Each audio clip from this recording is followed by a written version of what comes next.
Tamiro Kamalo, Amodesia, Yamada Kangala, Kanga Umakilo, Yakatamiru Kamoy, Amodesia, Yamada Kangala, Kanga Umakilo, Kwenya Uma, Mako Yalawi, Kuma Kwanya Uma, Mako Yalawi,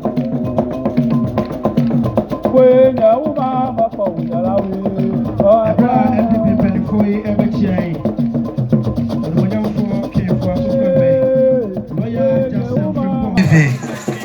Asaya si o edema waye onam ne kasa mafo so ose okura ne nsam 1000 Ghana cedis 10 million yemfa ema Irake ya me edisha loya kodua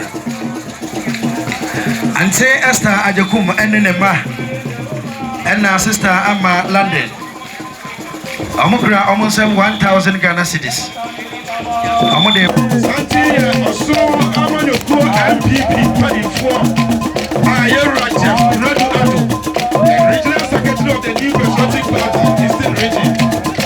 Senyamiba Honkaya, Nyamisha Honkaya, Obabedi, the Eastern Regional Chairman of the Great NPP.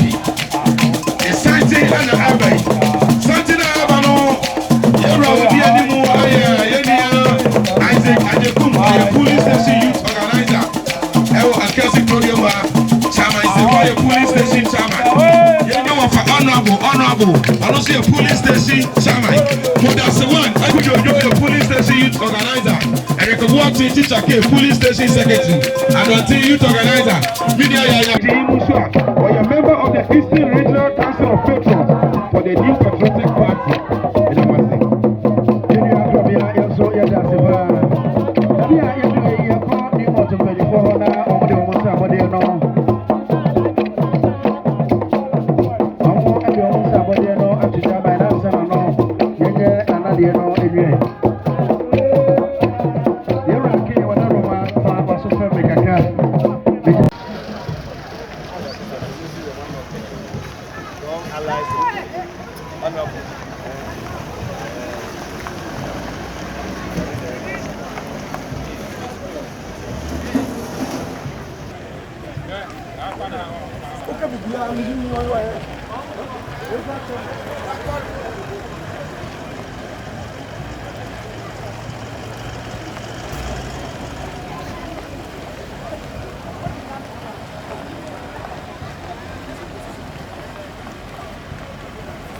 Wow.